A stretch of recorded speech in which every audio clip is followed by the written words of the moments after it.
So, guys, we are continuing with our discussion on the storage devices. Now, we're going to the another class for this purpose. So, last day we actually dedicated in talking about the mainly variety of storage material, and you know there are mainly two classes of the storage material, mainly magnetic and optical. So, how a magnetic storage device operates? Okay, so those stories I actually discussed in the my last lecture. Okay. So how do you control magnetic state with the help of external magnetic field? So those stories I have actually told you in the previous class. So today, these are the main classes of the storage devices as I mentioned. So how you the various classifications of magnetic material, what is the role of external magnetic field, the concept of diamagnet, paramagnet, ferromagnet, the hysteresis loop, okay, okay, and whether the choice of this loop actually determines the quality of the magnetic material. You need a very high for storing data permanently. You need the second one actually. The retentivity is high, coercivity high, saturation magnetism is very high. Okay. So when the origin of magnetism is caused by electron spin, so your job is to magnetize a material means you have to orient the electron spin in the direction of the external magnetic field. And if it is done easily, it's a it is a ferromagnetic material. If it is feeble magnetism is created, then it is paramagnetic, and if you could not do anything, it is diamagnetic material. And this ability of magnetizing a material is called susceptibility. And in terms of electron spin, this is the way you define them. Okay, diamagnets. You see the flux, you cannot magnetize it. Okay, so its negative value is paramagnet, very low value. Ferromagnet is in between. You can see ferromagnet has got up spin and down spins are there. Electrons side by spins are oriented in opposite sense, but magnitudes are different. So some magnetism will be there. Ferro is the best choice. Okay, all everything is in the same direction. So these are the areas of applications of variety of magnetic material. Switching from antiferro to ferro, this configuration is just, you can see, this is the way magnets store data. Okay, if you apply magnetic field, you have to, all the electron spin will be rotated in same direction. That is storing of data. Now you're erasing of data. Okay, you're removing the data. Okay, I repeated, I told you in my previous video lecture also, this is a key. This picture is very important. Okay, that is external magnetic field is actually orienting all the small electrons, magnets. Electrons are like small magnets, either it's up spin or down spin. If all of them oriented in some direction, there is one magnetic state, suppose one type of data is stored. So if you now get that in the opposite direction, you are just changing the magnetic state. Okay, you have to, okay, magnetism is they're all into random orientation. So data is erased. So like that. Okay, so this is the way you write down the data with the help of magnets. Okay, read write device I mentioned. Okay, how you format the data inside the magnetic storage devices. So all these things I mentioned in the previous discussion. This is the way a magnetic storage device operates. Okay, that head is the magnetic external. Head is the magnet read write device. Okay, so every this magnetic storage device have got few areas: the boot sector, the root sector, file allocation, okay, the allocation table, and also the data area. So now I now move into the CD, okay, the optical storage devices. Now there will be CD-ROMs, DVDs are there. Okay, so now basically you have to focus on the physics of its operation. Okay, the most commonly used optical storage device is the series compact disc. Okay, standard size was, you see, historically it is being modified. Okay, so 650 MB data was once it was there. Now these things are all obsolete. Okay, now this is the way it functions. Okay, please see how it operates. Okay, you see on the disk, basically you're changing the magnetic state. You see, not magnetic state, sorry. Here the external light is important. Okay, you see, I do not know whether you can see it properly or not. Okay, red light is coming in, reflected. You see, it's a very wonderful system is there. So you can see there, this is the source of external light. So it is being reflected from here, it is going here. and ultimately this red laser is basically sent here, okay, to read the CD. So you're using optical wave to read the data. So this is how it looks like. Okay, all of you have seen it. I don't have to tell you. An optical disk is a high capacity storage medium. An optical device uses reflected light to read data. A stored data to store data that disk's metal surface covered with tiny dents and flat spots which cause light to be reflected. Okay, metal surface is covered with tiny dents and flat spots or lands which cause light to be reflected differently. When an optical drive shines light into a bit, the light cannot be reflected back. This represents a bit value of 0 off, and a land reflects light back to its source, representing a bit value of 1. Okay. So please see now early CD-ROM devices are called single speed and read data at a rate of 100 and 150 kbps. Hard disk transfer data at rates of 5 to 15 mbps. Okay. Now CD-ROM drives now can transfer data at speed of up to 7800 kbps. Data transfer speeds are getting faster. CD-ROM is typically used in storage of software programs. CD can be stored in audio, just desktop. Variation of CD-ROM is called a digital video disc, okay, or DVD. Read-only memory or DVD-ROM is being used in place of CDs now because of its high storage capacity. As you can see on the screen, initially 9.4 GB DVDs were there. Now it has been excelled to 17 GB or so. Okay, DVD disc can store much more data because both sides of the disk are used for storing data along with sophisticated data compression technology. Okay, so these are CDs and DVDs, and you can see the comparison between the CDs and DVDs. Okay, okay, a CD transfer rate is much lower. Okay, you see that CDs and DVDs, the comparison. Okay, we're changing it fast. Okay.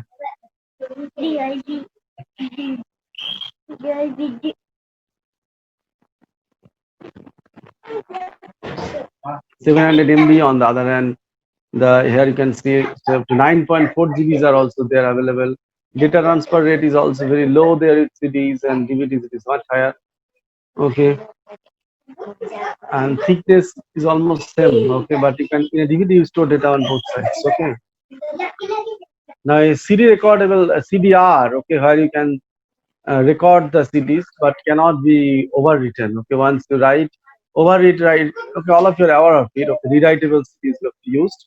Photo CDs are used for storing some digital photographs. Now, one of the latest technologies is the Blu-ray technology. Okay, where blue laser is used to read the data. The one I have shown you initially, just come to this picture. To read the data, okay, here you see CD is rotating, okay, and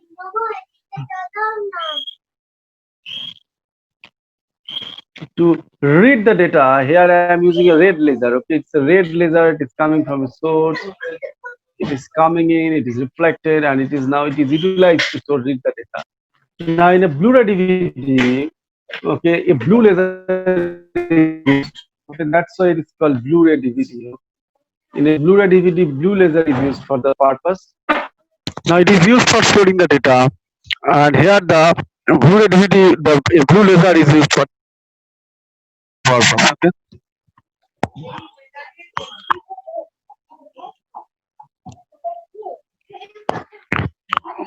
Okay, you see, the is an optical storage device medium designed to supersede the DVD format. The plastic disc at 120 millimeter is size, diameter is almost same as the DVDs and CDs. But Blu-ray DVDs can store up to 25 GB data with dual layer digital 50 GB. On both sides, you can store the data, and you can see the major application of Blu-ray DVD is to use a blue laser to read the data. That is the main difference. Okay, the for video material for sending video material, it is for feature film particularly it is used. Uh, Now, generally, these formats allow for the video and audio to be stored in greater definition for for high definition data storing, where you have to keep lot of data, Blu-ray DVDs can be used. Okay, this is Blu-ray, as I mentioned. The reason is that it is again a DVD with hard storage. Okay, but here you are using basically mm, a double layer configuration, and data storage is very high. Okay, now this is a comparison between the CDs, DVDs, and the Blu-ray DVDs. CDs can store up data up to the 780. And in this case, a red laser is used for storing data. I was showing you a few minutes back. Okay, a few minutes back. The basic configuration is that there you have to send a red laser. There was a reflector. It was reflecting, and the CD was actually rotating. Okay, so these red laser actually doing the reading purpose. Okay, an optical lens you can see here on the screen there. For CD 780 nanometer red laser is used. Okay, 1.2 nanometer polycarbonate laser is there, and for DVDs the 650 nanometer red laser is used. So that is more energy is there. The wavelength is lesser, and you can see there the storage is more. Okay, you can say write down on both sides of the both sides. And for Blu-ray DVD, blue means more high energy lasers are used. So as you can see with the little animations shown, the boys playing around. Okay, Blu-ray DVD is defeating the HD DVD. Okay, because why? Because Blu-ray blue means it has got smaller wavelength, higher energy. Okay, so obviously that's why it is winning the race. Okay. So that's why Blu-ray DVDs are more preferable for storing more. How do you need to keep the to store the lot of data? That's there it is used. Okay. So this is the way I mainly try to clarify, give the classification in terms of the way it is divided. Now, Blu-ray DVDs are very popular for you are sending some multimedia information like videos, etc., feature film. Now, another beautiful development is basically as you move from the optical storage devices. Now, I talk into the solid state storage devices, SSDs. If you have to get a new computer, we use the term SSD drive. Okay, SSD means solid state drive. Okay. Now, some people improperly say solid state disk, electronic disk, whatever it may be. So, it uses solid state storage for data storage purpose, and the storage is very high. Okay, data storage is integrated circuits assemblies for storing data. Okay, IC technology is used here. You can see that beautiful picture. There is a microchip containing the transistor, which symbolizes ones and zeros of the data, and it can store up to um, 1 TB capacity in 1 million thick books. Okay, like that. 1 TB data storage can be available with a very small size. Okay, compared to the CDs and DVDs. That is the beauty of IC technology. Now we have got the advent of nanoelectronics. Okay, you can even utilize the molecules even to store the data. Only proper element is needed. Okay, and you see, there is no head, there is no sending external radiation. Okay, to store data, no external magnetic field, nothing is needed. Okay, so basically much low cost device. Okay, so SSDs have taken over. So on the screen you can see solid state disk is there, memory disk is there, there is a flash memory is there, flash drive, our pen drives are also there, USB, the flash drive. Okay, all these things are there on the screen. Okay, comparatives, all of us are using it, but you can make a comparison on the screen there. Okay, your okay, SSD is very popular. Okay, if you have to get a new hard disk of your computer, all 1 TB SSD means lot of data storage, because lightweight. Okay, because it is using the latest of the technologies, the VLSI technologies. You have got UVLSI, now you've got nanotechnology to help us. So where you can utilize atoms and molecules to store these data. Okay, so nano storage devices are also coming into business. Okay, so it is very quickly developing. So the implications you can change the lighter storage devices. Okay, but it is much better technology. Energy consumption is less, higher storage. So that's why they are much more preferable. They are actually taking over the older technology. Now, if you have to send data, use these flash devices also. In any digital camera, in your mobile, you're using those data storage flash memory devices, and all of us we do use that USB port also. Okay, now flash memory is a non-volatile computer storage chip that can be electrically erased and reprogrammed. It has developed from electrically erasable programmable read-only memory, the EEPROM. and EEPROM, and must be raised in fairly large blocks before this can be written in new data. Now, flash memory differs from regular EEPROM in that EEPROM erases its content one byte at a time. This makes it slow to update. Flash memory can erase its data in a block. Okay, application of flash memory is that the personal computers, digital audio player, digital camera, mobile phone. Okay, use it. Okay, the our most of our pen drives. Okay, utilize it. Okay, you can see the wonderful pictures there. Okay, this consisting. If you've got a old day pen drive, okay, you can break it. Even pen drives also have changed historically. Okay, lot of data it can store. Okay,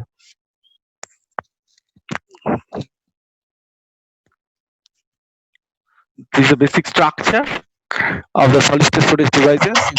Control gate, floating gate. It's a fate structure, as you can see. Okay, it's a phase structure which is used for storing the information. Okay, if you open a USB flash drive, your pen drive, you will get it. Okay, this structure. Okay, the solid state device.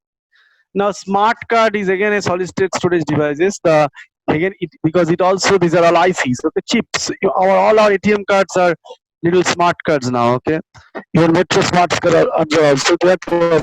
If some those all chip based ATM cards, okay, they are basically the smart card. They are also an IC semiconductor chip is used for storing the data. Okay, and these are remaining are known information. Okay, these are variety of picture. All of your SIM of the mobile. Okay, that is also this microchips. Okay, now you can see there. Now initially in 20 years back, the size of this SIM, and nowadays it is much lesser. Okay, because now nanotechnology is used. Nano chips have come. Okay. Again, it is made of, you can see those microchip as I mentioned. These are all semiconductor, these are all the semiconductor storage information, okay? And I don't have to mention that part of which all of you know. Pen drives are very popular, or it's a flash drive, as I mentioned, the data storage device that includes flash memory, then IC, integrated universal serial bus interface. That's why it is USB. Some people in abbreviate these are USB. Universal serial bus. Okay, USB flash drivers are typically removable and rewritable and physically much smaller than floppy disk. Okay, now 256 it's the old data. Okay, now data storage has enhanced much more. Okay, 256. Even I am also using a pen drive of 128 GB. Okay, 256 GBs have come up long back. Okay, storage capacity up to 2 terabytes can be planned. Okay, so 2 terabyte, just remember your hard disk of your computer. Okay,